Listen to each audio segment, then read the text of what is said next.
নমস্কাৰ বন্ধুসকল, মই আপোনালোক সকলোকে মোৰ চেনেললৈ স্বাগত জনাইছোঁ। বন্ধুসকল, মোৰ নাম গোবিন্দ শৰ্মা, এজন বাস্তু এক্সপাৰ্ট নিউমেৰলজিষ্ট।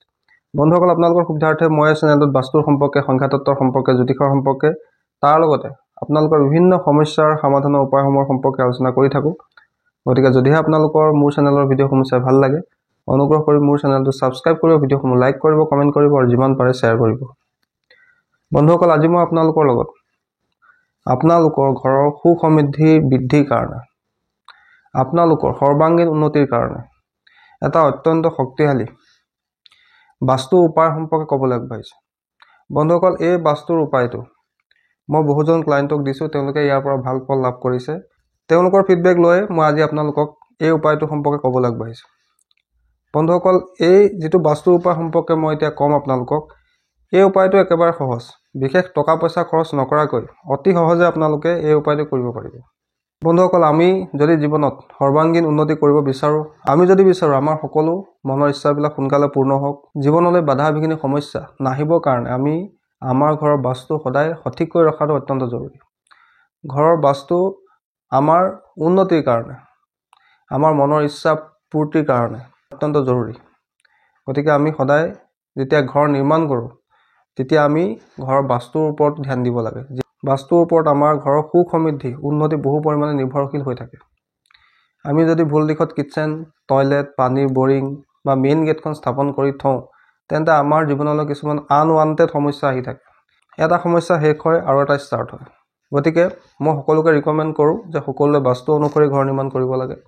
নিৰ্দিষ্ট দিশত পানীৰ উৎস স্থাপন কৰিব লাগে, গেটখন নিৰ্দিষ্ট পদত বহাব লাগে, টয়লেটটো নিৰ্দিষ্ট দিশত ৰাখিব লাগে, টয়লেটৰ টেংকিটো নিৰ্দিষ্ট দিশত বনাব লাগে, যাতে আপোনালোকৰ জীৱনলৈ সুখ সমৃদ্ধি আহে, আপোনালোকৰ মনৰ ইচ্ছাবিলাক পূৰ্ণ হয়, আপোনাৰ জীৱন বাধা বিঘিনি সমস্যা মুক্ত হৈ থাকে। বন্ধুসকল, আজি মই যিটো উপায় আপোনালোকক ক'বলৈ আগবাঢ়িছোঁ, এই উপায়টো আপোনালোকৰ সুখ সমৃদ্ধিৰ লগত জড়িত হৈ আছে। বহুতৰে এইটো সমস্যা মই শুনিবলৈ পাওঁ যে জীৱনৰ পথত আমি যেন ক'ৰবাত ৰৈ গৈছোঁ, আগবাঢ়িব পৰা নাই। বহু চেষ্টা কৰিছোঁ, বহু পৰিশ্ৰম কৰিছোঁ, ইনকাম যথেষ্ট কৰিছোঁ, সঞ্চয় কৰিব নোৱাৰোঁ। য'ত ত'ত পইচা খৰচ হৈ গুচি যায়, অতি খৰচ হয় ঘৰত, সঞ্চয় কৰিব নোৱাৰে, মনৰ ইচ্ছাবিলাক সোনকালে পূৰ্ণ নহয়, এটাৰ পিছত এটা বাধা বিঘিনি সমস্যা আহিয়ে থাকে। তাৰ কাৰণে আমি কি উপায় কৰিব পাৰোঁ? বন্ধুসকল, এই উপায়টো একেবাৰে চিম্পুল, কিন্তু এই উপায়টো এটা পৰীক্ষিত উপায়। আপোনালোকে সকলোৱে কৰি চাব পাৰে, ইয়াৰ পৰা নিশ্চয় আপোনালোকে ভাল ফল লাভ কৰিব। বন্ধুসকল, আমি যদি বিচাৰোঁ যে আমাৰ জীৱনত ধন টকা পইচাৰ সঞ্চয় হওক, আমাৰ জীৱনলৈ পৰ্যাপ্ত পৰিমাণৰ সুবিধা আহি থাকক, যদি আমি বিজনেছ কৰোঁ, তেন্তে আমাৰ ওচৰলৈ সদায় ভাল ভাল কাষ্টমাৰ আহি থাকে, বিভিন্ন দিশৰ পৰা নতুন ডিল আমি যাতে লাভ কৰোঁ, তাৰ কাৰণে আমি আমাৰ ঘৰৰ কোনটো দিশক গুৰুত্ব দিব লাগে? উত্তৰ দিশক। বন্ধুসকল, উত্তৰ দিশটো হৈছে কুবেৰ দেৱতাৰ দিশ।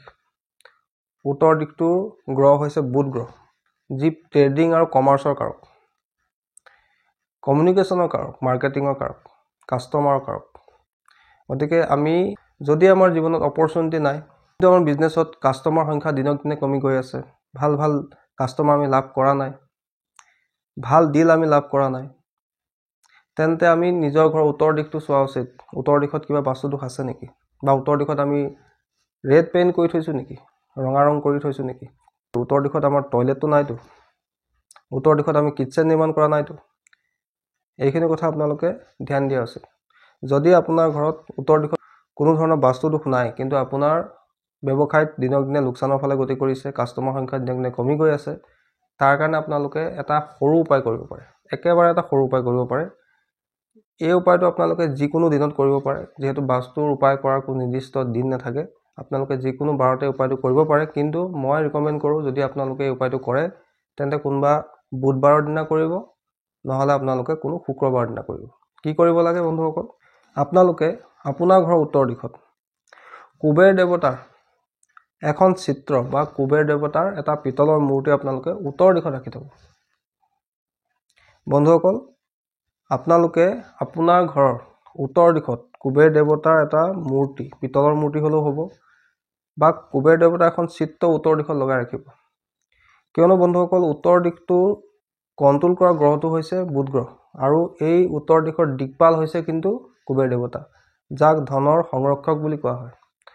ধন টকা পইচা সঞ্চয় যদি আপোনাৰ হোৱা নাই সেই ক্ষেত্ৰতো আপোনালোকে এইটো উপায় কৰিব পাৰে। কাষ্টমাৰৰ কাৰণেও কৰিব পাৰে, ব্যৱসায় উন্নতিৰ কাৰণেও কৰিব পাৰে, জীৱনলৈ নতুন সুবিধা আনিবৰ কাৰণেও আপোনালোকে এই উপায়টো কৰিব পাৰে।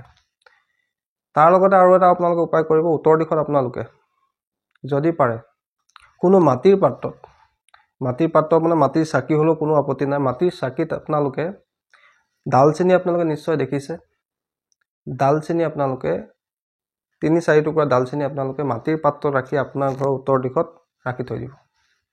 আৰু সেই ডালচেনিখিনি আপোনালোকে 15 দিনৰ মূৰে মূৰে চেঞ্জ কৰি থাকিব। বন্ধুসকল চাব, আপোনালোকৰ যদি ব্যৱসায়ত কিবা সমস্যা আছে বা যদি আপোনাৰ ব্যৱসায়ত কাষ্টমাৰ ৰিলেটেড কিবা সমস্যা আছে, তেন্তে সেই সমস্যা খুব কম দিনৰ ভিতৰতে কিন্তু লাহে লাহে দূৰ হৈ যাব। বন্ধুসকল, তাৰ পিছৰ উপায়টো হৈছে আপোনাৰ স্বাস্থ্যক লৈ। বন্ধুসকল, যদি আমাৰ ঘৰত প্ৰায় মানুহৰ ইটোৰ পিছত সিটো ৰোগ হৈ থাকে, এটা ৰোগ শেষ হয় আৰু এটা ষ্টাৰ্ট হয়, আমাৰ ঘৰৰ পৰা বেমাৰে নুগুছে, সেই ক্ষেত্ৰত আমি এই উপায়টো কৰিব পাৰোঁ। কি উপায় কৰিব লাগে বন্ধুসকল? আমি আমাৰ উত্তৰ পূব দিশত পাৰিলে এখন ধনন্তৰী দেৱতাৰ চিত্ৰ লগাব লাগে। ধনন্তৰী দেৱতা হৈছে দেৱতাৰ বৈদ্য, অৰ্থাৎ দেৱতাৰ ডক্তৰ বুলি তেওঁক ক'ব পাৰি। তেওঁৰ হাতত অমৃত কলহ থাকে। সেই অমৃত কলহ লৈ থকা এখন চিত্ৰ আপোনালোকে আপোনাৰ ঘৰৰ উত্তৰ পূব দিশত লগাব লাগে। তাৰ লগতে পাৰিলে আপোনালোকে উত্তৰ পূব দিশত কোনো ৰূপৰ পাত্ৰত, বা যদি আপোনাৰ ঘৰত ৰূপৰ পাত্ৰ নাই, তেন্তে কোনো বগা কাপোৰ এখনত কেইটামান চাউল আপোনালোকে বান্ধি আপোনাৰ ঘৰৰ উত্তৰ পূব দিশত ৰাখি থ'ব। মাটিত ৰাখি নথ'ব, তাৰ পৰিৱৰ্তে এটা গজাল আপোনালোকে লগাই লৈ তাৰ পৰিৱৰ্তে পাৰিলে অকণ ওখ জেগাত আপোনালোকে সেই চাউলখিনি কোনো বগা কাপোৰত বান্ধি ৰাখি থৈ দিব। আৰু 15 দিনৰ মূৰে মূৰে সেই চাউলখিনি আপোনালোকে চেঞ্জ কৰি থাকিব। চাউলখিনি য'ত ত'ত পেলাই নিদিব। পাৰিলে নদী যদি ওচৰত আছে, নদীত উটাই দিব। আৰু যদি আপোনাৰ ওচৰে পাজৰে কোনো নদী নাই, তেন্তে কোনো চৰাই চিৰিকটিক আপোনালোকে খাবলৈ দি দিব। তাৰপিছৰ উপায়টো হৈছে আপোনাৰ পাব্লিক ইমেজক লৈ, আপোনাৰ হেল্থক লৈ, আপোনাৰ নেম ফেম ষ্টেটাছ বৃদ্ধিৰ কাৰণে, গভৰ্ণমেণ্ট চাকৰি যদি আপুনি চেষ্টা কৰি আছে, এই ক্ষেত্ৰত আপোনাৰ উন্নতি সাধন কৰিবৰ কাৰণে আপোনালোকে এইটো উপায় কৰিব পাৰে। কি উপায় কৰিব লাগে বন্ধুসকল? যদি আমাৰ গভৰ্ণমেণ্ট চাকৰিৰ কাৰণে আমি চেষ্টা কৰি আছোঁ, কিন্তু আমি গভৰ্ণমেণ্ট চাকৰি লাভ কৰাত সমস্যা হৈছে, বা যদি আমাৰ নেম ফেম বা খ্যাতি লাভ কৰাত সমস্যা হৈছে, বা যদি আমাৰ স্বাস্থ্যৰ সমস্যা এটাৰ পিছত এটা হৈয়ে থাকে, তেন্তে আমি আমাৰ ঘৰৰ পূব দিশৰ ৱালত এটা কপাৰ চান অৰ্থাৎ তামৰ সূৰ্য লগাই ৰাখিব লাগে। তাৰ লগতে আৰু এটা উপায় আমি কৰিব লাগে যে আমি কোনো তামৰ পাত্ৰত, সৰু পাত্ৰ হ'লেও কোনো কথা নাই, পূব দিশত কোনো তামৰ পাত্ৰত আমি গংগাজল ভৰাই ৰাখি থ'ব লাগে। গংগাজল আপোনালোকে পূজাৰ দোকানত কিনিবলৈ পাব, 10 টকা বা 20 টকাৰ কোনো বটল লয়। তেনেকুৱা এটা বটল কিনি আনি কোনো এটা তামৰ পাত্ৰত গংগাজল ৰাখি আপোনাৰ ঘৰৰ পূব দিশত আপোনালোকে ৰাখি দিব। চাব, আপোনালোকৰ গভৰ্ণমেণ্ট জবৰ লগত জড়িত কিবা যদি সমস্যা চলি আছিলে, বা আপোনাৰ প্ৰমোশ্যন হোৱা নাই, বা আপোনাৰ বছৰৰ লগত কথা নিমিলে, বা যদি আপোনাৰ বহু চেষ্টা কৰি চাকৰি লাভ কৰাত সমস্যা হৈছে, তেন্তে এই উপায়টো আপোনাক যথেষ্ট সহায় কৰিব। বন্ধুসকল, তাৰ পিছৰ উপায়টো হৈছে আপোনাৰ ধন টকা পইচাৰ লগত জড়িত সমস্যা, আপোনাৰ সঞ্চয় নোহোৱাৰ সমস্যা, বা আপোনাৰ য'ত ত'ত টকা পইচা ফচি যোৱাৰ সমস্যা দূৰ কৰিবৰ কাৰণে আপোনালোকে এই উপায়টো কৰিব পাৰে। বন্ধুসকল, বাস্তু অনুসৰি দক্ষিণ পূব দিশ অৰ্থাৎ অগ্নিকোণক মা লক্ষ্মীৰ দিশ বুলি কোৱা হৈছে, লক্ষ্মী স্থান বুলি তাক কোৱা হৈছে, যিহেতু এই দক্ষিণ পূব দিশটো শুক্ৰ গ্ৰহে কণ্ট্ৰল কৰে। শুক্ৰ হৈছে লাক্সাৰী, ধন টকা পইচা, নেম ফেম, খ্যাতি, সুন্দৰতা, যিমানখিনি ফিল্ম লাইনৰ বস্তু আছে, ডেকোৰেশ্যন আইটেম আছে, হস্পিটেলিটি, হোটেল মেনেজমেণ্ট, যিমানখিনি লাক্সাৰিয়াছ বস্তু আছে, গোটেইখিনি শুক্ৰ গ্ৰহৰ আণ্ডাৰত আছে। আৰু আমাৰ ঘৰৰ দক্ষিণ পূব দিশটো শুক্ৰ গ্ৰহে কণ্ট্ৰল কৰে। আৰু সেই দক্ষিণ পূব দিশৰ আমি যদি ভুলতে টয়লেট নিৰ্মাণ কৰি থৈছোঁ, পানীৰ বৰিং আমি তাত ৰাখি থৈছোঁ, তেন্তে কিন্তু আমাৰ সমস্যা এটাৰ পিছত এটা আহিয়ে থাকিব। ধন টকা পইচাৰ সমস্যা আমাৰ জীৱনত কেতিয়াও নুগুচে। গতিকে আমি যদি আমাৰ দক্ষিণ পূব দিশটোত কিবা বাস্তু দোষ আছে, তেন্তে তাৰ প্ৰতিকাৰ কৰি ল'ব লাগে। তাৰপিছত আপোনালোকে এই উপায়টো কৰি চাব, নিশ্চয় আপোনালোকৰ 100% ৰিজাল্ট লাভ হ'ব। কি কৰিব লাগে বন্ধুসকল? আপোনাৰ ঘৰৰ দক্ষিণ পূব দিশত আপোনালোকে এখন মা লক্ষ্মীৰ চিত্ৰ লগাব। কিন্তু বন্ধুসকল, চিত্ৰখনত যাতে মা লক্ষ্মী থিয় হৈ নাথাকে, মা লক্ষ্মী নিৰ্দিষ্ট আসনত পদ্মাসনত বহি থাকে আৰু তেওঁৰ আশীৰ্বাদ মুদ্ৰাত থাকিব লাগে। দক্ষিণ পূব দিশত আপোনালোকে পাৰফিউম ৰাখিবলৈ চেষ্টা কৰিব। পাৰফিউমৰ সৰু বটল এটা ৰাখি দিলেও আপোনালোকে এটা ৰিজাল্ট পাই যাব। আপোনালোকে আপোনাৰ ঘৰ দক্ষিণ পূব দিশত পাৰফিউম ৰাখিবলৈ ল'ব। যদি আপোনাৰ ঘৰত দক্ষিণ পূব দিশত কিটচেনো আছে, তাতো আপোনালোকে সৰু পাৰফিউম এটা ৰাখি থৈ দিব আৰু ক'ৰবালৈ যোৱাৰ আগত আপোনালোকে তাৰ পৰা অকণ পাৰফিউম গাত লগাই যাব। চাব আপোনালোকৰ ধন টকা পইচা ৰিলেটেড সমস্যা লাহে লাহে আঁতৰি যাব। বন্ধুসকল, তাৰ পিছৰ উপায়টো মই আপোনালোক ক'বলৈ আগবাঢ়িছোঁ। আপোনাৰ ঘৰত যদি আপোনাৰ ৰিলেক্স ফিল নহয়, এটাৰ পিছত এটা আনৱান্টেড সমস্যা আপোনাৰ জীৱনলৈ আহিয়ে থাকে, আপুনি ক'তো বহি শান্তিত থাকিব নোৱাৰে ঘৰত, বা আপোনাৰ যদি কনফিডেন্স ল' হৈ গৈ থাকে দিনক দিনে, অৰ্থাৎ আপোনাৰ মনত আত্মবিশ্বাস হেৰাই যায়, আপোনাৰ উদ্যম সাহস ইত্যাদিবিলাক কমি যায়, আপোনাৰ বডি এনাৰ্জি নাইকিয়া হৈ যায়, তেন্তে আপোনালোকে এই উপায়টো কৰিব পাৰে। আপোনাৰ ঘৰত দক্ষিণত আপোনালোকে হনুমান দেৱতাৰ পাহাৰ দাঙি থকা এখন চিত্ৰ আপোনালোকে লগাই ৰাখিব। আৰু যদি পাৰে আপোনাৰ ঘৰ দক্ষিণ দিশত এটা ৰেড কালাৰ ট্ৰাইংগেল আপোনালোকে প্ৰিণ্ট আউট কৰিও ল'ব পাৰে, বা আপোনালোকে হাতেও লিখি ল'ব পাৰে। এটা ট্ৰাইংগেল শ্বেপত ৰেড কালাৰ কৰি আপোনাৰ ঘৰ দক্ষিণ দিশত লগাই ৰাখিব। বন্ধুসকল, চাব আপোনালোকৰ কনফিডেন্সৰ যদি অভাৱ হৈছিলে, সেই কনফিডেন্সৰ অভাৱো দূৰ হ'ব। আপোনাৰ যদি ৰিলেক্সেশ্যন ফিল হোৱাত সমস্যা হৈছিলে, বা আপোনাৰ যদি সাহস উদ্যম আত্মবিশ্বাসৰ অভাৱ হৈছে, তেন্তে আপোনালোকে এই উপায়টো কৰি চাব। নিশ্চয় ইয়াৰ পৰা আপোনালোকে ভাল ফল লাভ কৰিব। বন্ধুসকল, তাৰপিছত বাস্তু উপায়টো জড়িত হৈ আছে আমাৰ ৰিলেশ্যনশ্বিপৰ ওপৰত। যদি আমাৰ ঘৰৰ ব্যক্তিসকলে ইজনৰ লগত সিজনৰ কথা নিমিলে, পতি পত্নীৰ লগত প্ৰায় সঘনে সংঘাত হৈ থাকে, যদি আপোনালোকৰ ঘৰত বিবাহযোগ্য কন্যা বা পুত্ৰ সন্তান আছে আৰু তেওঁলোকৰ বিবাহত সমস্যা হৈছে, তেন্তে চাব আপোনালোকৰ মেক্সিমামৰ ঘৰত দক্ষিণ পশ্চিম দিশত নিশ্চয় কিবা নহয় কিবা এটা সমস্যা আছেই। বন্ধুসকল, দক্ষিণ পশ্চিম দিশটোক ৰিলেশ্যনশ্বিপৰ দিশ বুলি কোৱা হৈছে, ষ্টেবিলিটিৰ দিশ বুলি কোৱা হৈছে, স্কিলৰ দিশ বুলি কোৱা হৈছে, আৰু এই দক্ষিণ পশ্চিম দিশটো কণ্ট্ৰল কৰে ৰাহু গ্ৰহে। যদি আপোনালোকৰ দক্ষিণ পশ্চিম দিশত পানীৰ বৰিং আছে, টয়লেট আছে, কিটচেন আছে, তেন্তে আপোনালোকে পাৰিলে প্ৰথমে এই বাস্তু দিশকেইটাৰ প্ৰতিকাৰ কৰি ল'ব। তাৰপিছত আপোনালোকে এইটো উপায় কৰিব। কি উপায় কৰিব লাগে? আপোনাৰ ঘৰৰ দক্ষিণ পশ্চিম দিশত আপোনালোকে নন্দী দেৱতাৰ এটা সৰু মূৰ্তি ৰাখি দিব। নন্দী দেৱতা আপোনালোকে নিশ্চয় চিনি পায়, মহাদেৱৰ শিৱলিংগৰ কাষত তেওঁ সদায় বিৰাজমান হৈ থাকে। তেওঁৰ এটা সৰু মূৰ্তি আনি আপোনাৰ ঘৰ দক্ষিণ পশ্চিম দিশত আপোনালোকে ৰাখি থ'ব। তাৰ লগতে যদি পাৰে এখন পাহাৰৰ চিত্ৰ, য'ত পানীৰ কোনো চ'ৰ্চ নাথাকে, এখন শুকান পাহাৰৰ চিত্ৰ, বৰফ জমা হৈ থকা এখন পাহাৰৰ চিত্ৰ আপোনালোকে আপোনাৰ ঘৰ দক্ষিণ পশ্চিম দিশত লগাই ৰাখিব। চাব আপোনালোকৰ ৰিলেশ্যনশ্বিপবিলাক ভাল হ'বলৈ ল'ব। বিবাহৰ ক্ষেত্ৰত যদি আপোনালোকৰ প্ৰায় সমস্যা হৈ আছিলে, তেন্তে সেই ক্ষেত্ৰতো এই উপায়টো আপোনাক সহায় কৰিব। বন্ধুসকল, তাৰপিছৰ উপায়টো জড়িত হৈ আছে আপোনালোকৰ উন্নতিৰ ওপৰত, প্ৰফিটছৰ ওপৰত, মনৰ ইচ্ছা পূৰ্তিৰ ক্ষেত্ৰত। বন্ধুসকল, যদি আপোনালোকৰ মনৰ ইচ্ছা পূৰ্তিৰ ক্ষেত্ৰত সমস্যা হয়, ব্যৱসায় কৰে, ব্যৱসায়ত কিন্তু আপোনালোকৰ মনে বিচৰা ধৰণে লাভ নহয়, যিয়ে কাম নকৰক কিয় সেই কামত অধিক পৰিশ্ৰম কৰিব লগা হয়, কিন্তু তাৰ ফলটো আপোনালোকে মনে বিচৰা ধৰণে নাপায়, তেন্তে আপোনালোকৰ ঘৰত নিশ্চয় পশ্চিম দিশত কিবা সমস্যা আছেই। গতিকে প্ৰথমে আপোনালোকে পশ্চিম দিশটো চাই ল'ব, পশ্চিম দিশত কিবা বাস্তু দোষ নাইতো। যদি আছে, তাৰ প্ৰতিকাৰ কৰি ল'ব। কেনেকৈ প্ৰতিকাৰ কৰিব লাগে, কি উপায় কৰিব লাগে, সেই বিষয়ে মই আগতেও আপোনালোকক জনাইছিলোঁ। যিসকলে এই ভিডিঅ'টো চোৱা নাই, অনুগ্ৰহ কৰি মোৰ চেনেলটোত গৈ চাব পাৰিব। তাৰপিছত আপোনালোকে এই উপায়টো কৰিব। কি উপায় কৰিব লাগে? এখন আপোনালোকে কাগজ ল'ব। কাগজ এখনত আপোনালোকে নিজৰ ইচ্ছাবিলাক লিখিব। এখন কাগজ লৈ ল'ব, A4 সাইজৰ এখন কাগজ লৈ ল'ব। তাত আপোনালোকে এটা লিষ্ট বনাব নিজৰ ইচ্ছাবিলাকৰ, আৰু ইচ্ছাবিলাক লিখোঁতে কিন্তু আপোনালোকে হৈ গৈছে বুলি লিখিব। ধৰি লওক মই ঘৰ এটা বনাব খুজিছোঁ, আপোনালোকে সেই ইচ্ছা পত্ৰ অৰ্থাৎ উইচ লিষ্টত লিখিব যে মোৰ ঘৰ নিৰ্মাণ কৰা হৈ গৈছে, মোৰ নিজৰ ঘৰত পৰিয়ালৰ সৈতে সুখেৰে আছোঁ।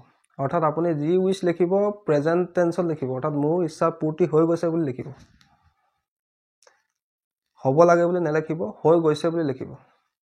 আপুনি 10টা লেখে উইচ, 20টা লেখে, আপোনাৰ কথা ধুনীয়াকৈ এখন কাগজত লিখিব। লিখি তলত আপোনালোকে লিখিব thank you universe, thank you universe, thank you universe, 3বাৰ লিখিব। লিখি লৈ সেই কাগজখন আপোনালোকে আপোনাৰ ঘৰৰ পশ্চিম দিশত লগাই ৰাখিব। তাৰোপৰি আপোনালোকে আৰু এটা উপায় কৰিব পাৰে। যদি আপোনালোকৰ ব্যৱসায়ত মনে বিচৰা ধৰণে প্ৰফিট হোৱা নাই, অধিক পৰিশ্ৰম কৰি ভাল ফল নাপায়, তেন্তে আপোনালোকে এই উপায়টো কৰিব পাৰে। কি কৰিব লাগে? এখন চীনামাটিৰ প্লেট লৈ ল'ব। চীনামাটিৰ প্লেট আপোনালোকে নিশ্চয় দেখিছে। সেই চীনামাটিৰ প্লেটত আপোনালোকে 4 মুঠি, হাতৰ 4 মুঠি ক'লা তিল আপোনালোকে সেই চীনামাটিৰ প্লেটখনত ৰাখিব। বা যদি আপোনালোকৰ 4 মুঠি ৰাখিবলৈ অসুবিধা হয় কমকৈ ৰাখিব পাৰে, কোনো কথা নাই। মই এটা হিচাপত কৈছোঁ যে 4 মুঠি আপোনালোকে তিল ৰাখিব।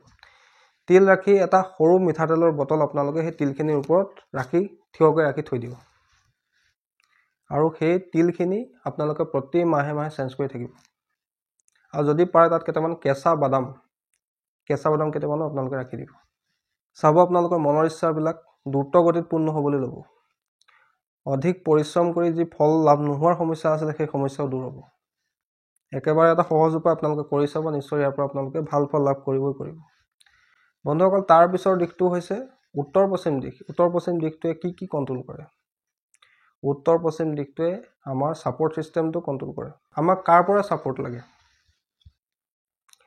আপোনাক যাৰ পৰাই ছাপোৰ্ট নালাগক কিয়, তেওঁৰ চিত্ৰ এখন বা চিম্বল এটা আপোনালোকে আপোনাৰ ঘৰৰ উত্তৰ পশ্চিম দিশত লগাই ৰাখিব। ধৰি লওক আপোনাৰ চৰকাৰী চাকৰিৰ কাৰণে চেষ্টা কৰি আছে, আপোনাক কিহৰ ছাপোৰ্ট লাগে? গভৰ্ণমেণ্টৰ ছাপোৰ্ট লাগে। তেন্তে আপোনালোকে আপোনাৰ ঘৰৰ উত্তৰ পশ্চিম দিশত আমাৰ জাতীয় পতাকাৰ চিত্ৰ, আমাৰ নেশ্যনেল এম্বলেমৰ চিত্ৰ, অশোক স্তম্ভৰ চিত্ৰ আপোনালোকে লগাই ৰাখিব পাৰে। যদি আপোনাৰ বছৰৰ লগত আপোনাৰ কথা নিমিলে, বছৰৰ লগত আপুনি ছাপোৰ্ট ছিষ্টেমটোক কণ্ট্ৰল কৰিব বিচাৰিছে যে বছে আপোনাক ছাপোৰ্ট কৰক, তেন্তে নিজৰ বছৰ এখন ফটো আপোনালোকে উত্তৰ পশ্চিম দিশত লগাই ৰাখিব পাৰে। অৰ্থাৎ আপুনি যাৰ পৰাই ছাপোৰ্ট ল'ব খুজিছে তেওঁৰ চিত্ৰ এখন আপোনালোকে উত্তৰ পশ্চিম দিশত লগাই ৰাখিব। তাৰ লগতে আপোনালোকে আৰু এটা সৰু কাম কৰিব, উত্তৰ পশ্চিম দিশত আপোনালোকে বগা ঘোঁৰাৰ চিত্ৰ লগাই ৰাখিব। অৰ্থাৎ আপুনি যাৰ পৰাই ছাপোৰ্ট ল'ব খুজিছে তেওঁৰ চিত্ৰ এখন বা তেওঁৰ চিম্বল এটা সেই উত্তৰ পশ্চিম দিশত আপোনালোকে লগাই ৰাখক। বেংকৰ পৰা লোন ল'ব খুজিছে, বেংকে যাতে আপোনাক ছাপোৰ্ট কৰে, তাৰ কাৰণে আপুনি সেই বেংকটোৰ চিম্বল এটাও আপুনি আপোনাৰ ঘৰৰ উত্তৰ পশ্চিম দিশত লগাই ৰাখিব পাৰে। এইটো এটা একেবাৰে সহজ উপায়। কৰি চাব, নিশ্চয় আপোনালোকে ইয়াৰ পৰা ভাল ফল লাভ কৰিব। বন্ধুসকল, এই গোটেইকেইটা উপায় একেবাৰে পৰীক্ষিত উপায়। এইকেইটা উপায় যদি আপোনালোকে মই কোৱা ধৰণে কৰি চাব, আপোনালোকৰ যিখিনি সমস্যা চলি আছিল সেইখিনিৰ পৰা আপোনালোকে লাহে লাহে মুক্তি লাভ কৰিব। কিন্তু চৰ্ত এটাই যে আপোনাৰ ঘৰত কোনো কাৰণতে ভুল দিশত টয়লেট, কিটচেন, পানীৰ বৰিং, মেইন গেট বা মেইন ডোৰ থাকিব নালাগে। যদি আছে তেন্তে তাৰ প্ৰতিকাৰসমূহ কৰি ল'ব, তেতিয়া এই উপায়কেইটাৰ 100% ফল আপোনালোকে লাভ কৰিব।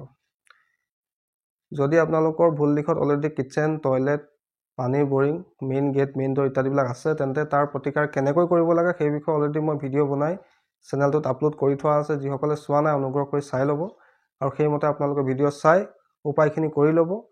বন্ধুসকল, এই গোটেইকেইটা উপায় পৰীক্ষিত উপায়, বাৰম্বাৰ পৰীক্ষা কৰাৰ পিছত আপোনালোকক মই এই বাস্তুৰ উপায়কেইটা আগবঢ়াইছোঁ। আপোনালোকে কৰি চাব, নিশ্চয় ইয়াৰ পৰা আপোনালোকে ভাল ফল লাভ কৰিব। বন্ধুসকল, আশা কৰিছোঁ আজি আপোনালোকৰ এই সুখ সমৃদ্ধি লাভৰ চমৎকাৰী বাস্তু উপায়কেইটাৰ সম্পৰ্কে আপোনালোকৰ জানি ভাল লাগিলে। যদি ভাল লাগিলে অনুগ্ৰহ কৰি ভিডিঅ'টো লাইক কৰি দিব, কমেণ্ট কৰিব, আৰু মোৰ চেনেলটো ছাবস্ক্ৰাইব কৰিব। ধন্যবাদ।